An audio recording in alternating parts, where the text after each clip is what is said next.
Vamos tratar da moral iluminista. As questões éticas aparecerão aqui de uma maneira bastante pungente.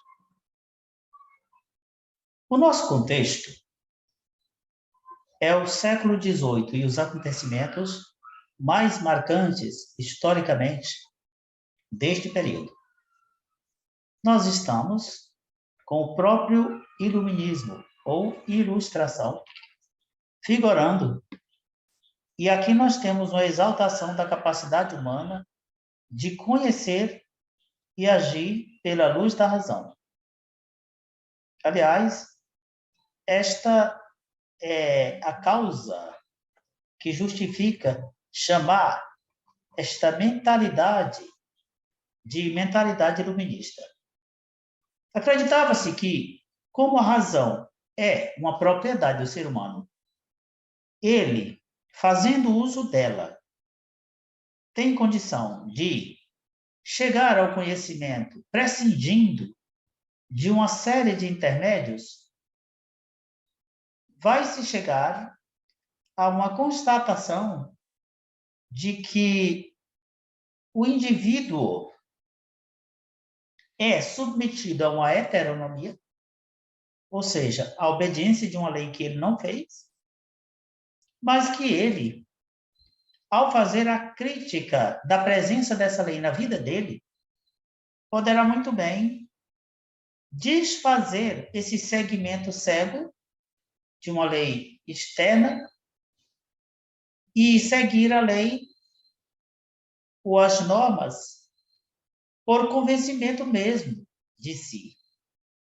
Quando isto ocorrer, nós não estaremos mais diante do fenômeno da heteronomia, e sim da autonomia.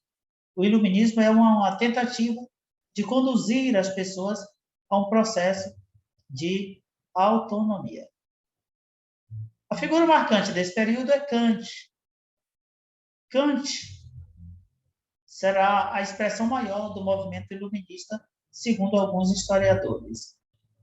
Ele dizia que a gente não pode conhecer as coisas como elas são em si mesmas. É uma realidade que se nos escapa. As coisas em si mesmas, elas são metafisicamente concebidas. As várias realidades que a gente poderia citar como exemplo de coisas em si são a própria existência de Deus, a imortalidade da alma, a liberdade humana, dentre outras. Quando Kant faz uma análise da ética, ele vai chegar a produzir alguns princípios bem interessantes que nortearão uma possibilidade de uma ética. Veja que ele diz que enquanto a razão pura vai se ocupar apenas das ideias, a razão prática vai se voltar para a ação moral.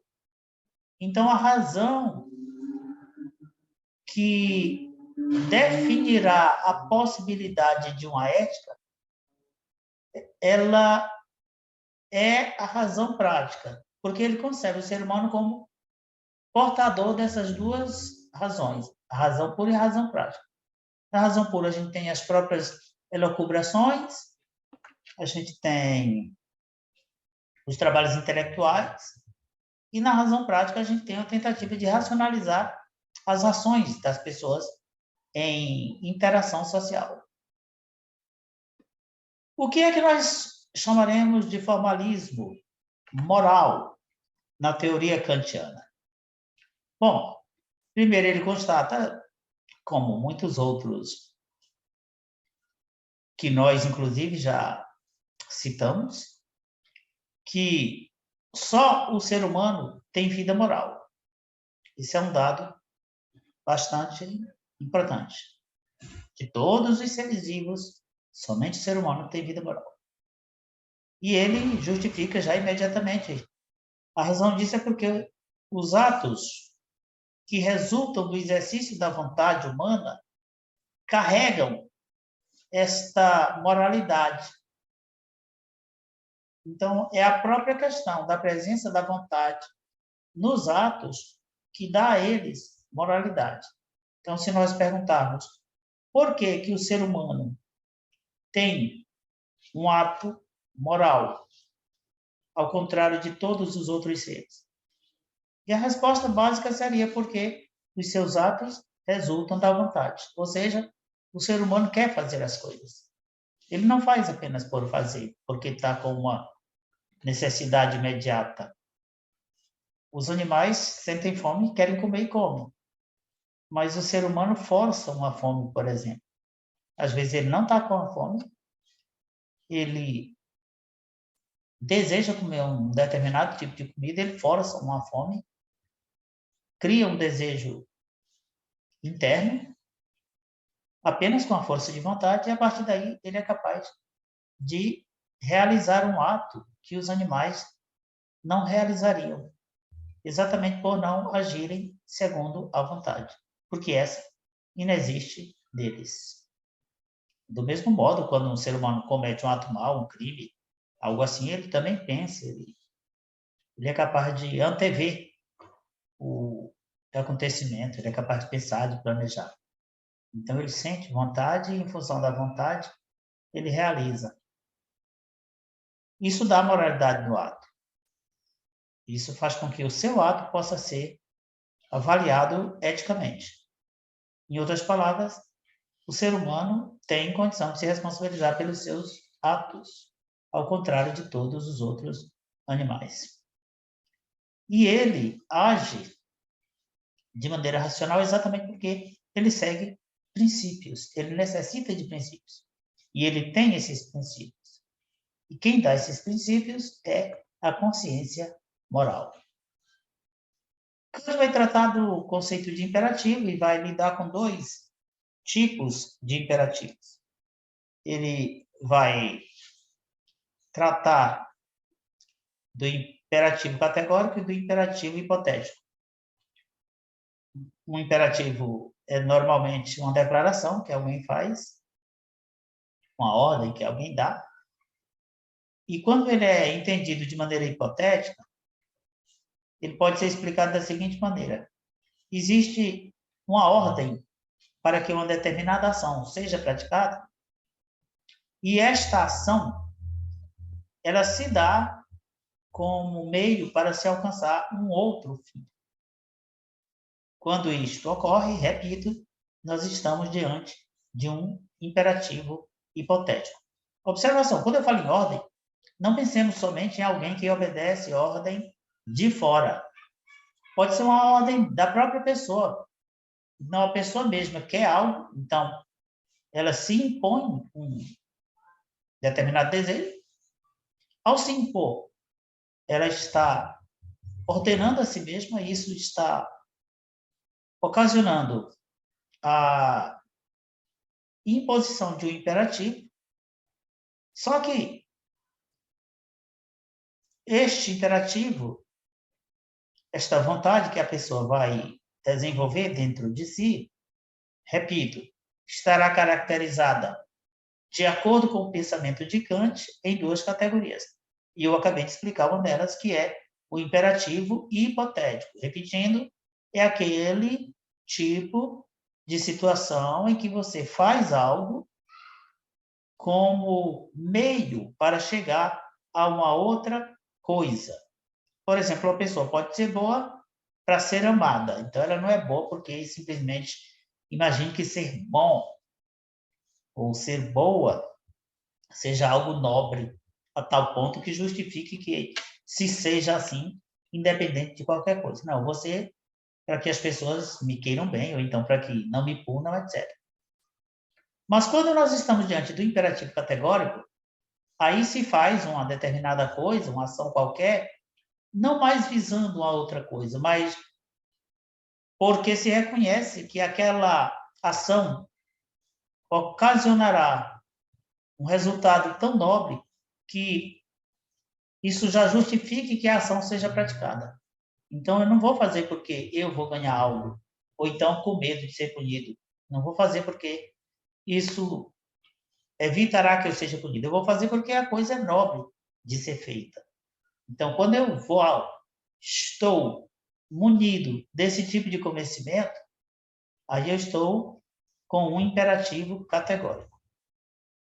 Sobre a questão dos valores morais, eles não estão fora de nós. E exatamente não estão porque nós somos portadores de uma vontade livre.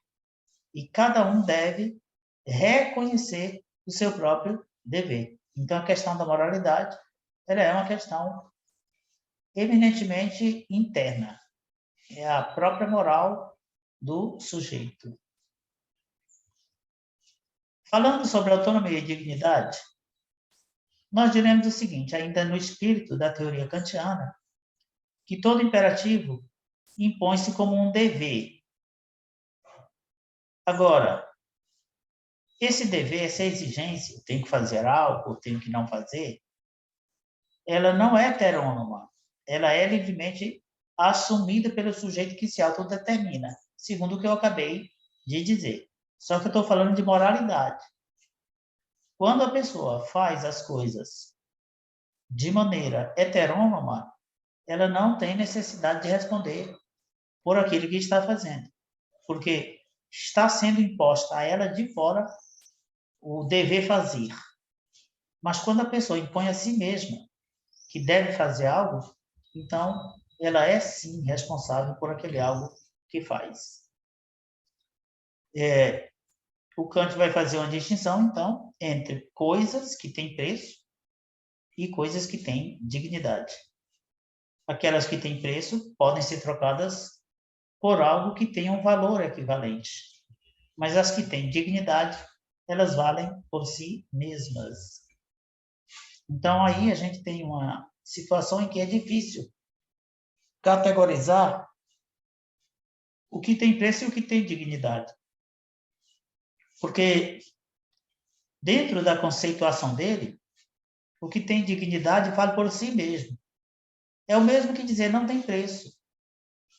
Só que, na sociedade capitalista atual na qual nós vivemos, a questão de ter um preço ou de ter dignidade tem muito a ver com reconhecer que algo possui isso ou não. Então, assim, muitas vezes se vai tratar pessoas como algo que tem preço. E se pode também tratar objetos como algo que tem dignidade, algo que não tem preço.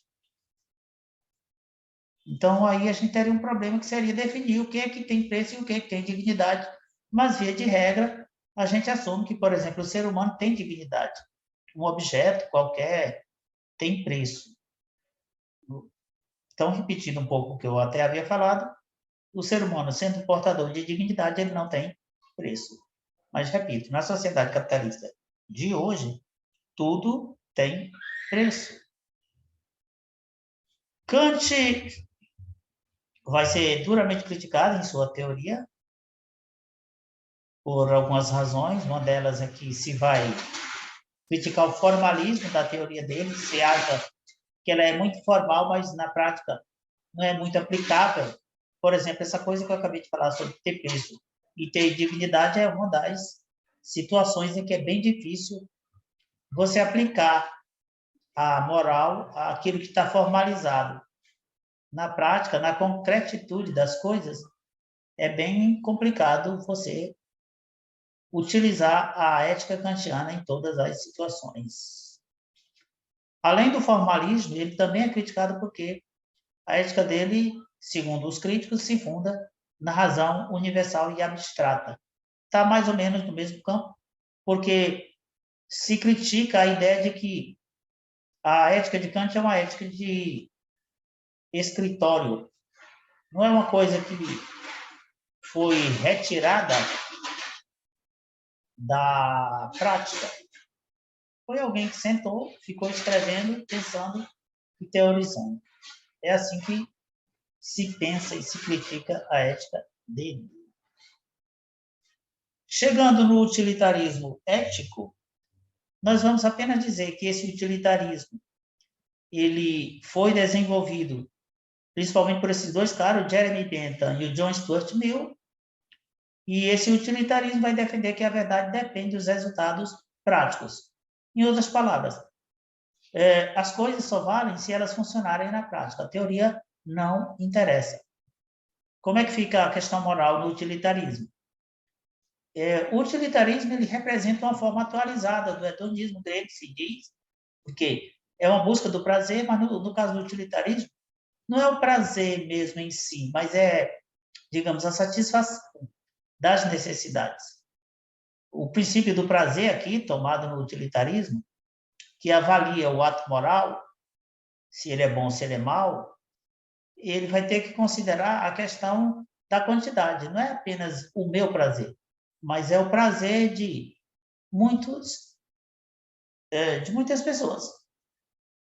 Em outras palavras, uma coisa será boa ou má se ela for boa para uma maior quantidade de pessoas. Então, é essa a questão que vai permear o utilitarismo. Na próxima aula, a gente retoma isso, um pouquinho mais da teoria desses dois, principalmente tratando do Stuart Mill. Até a próxima. A questão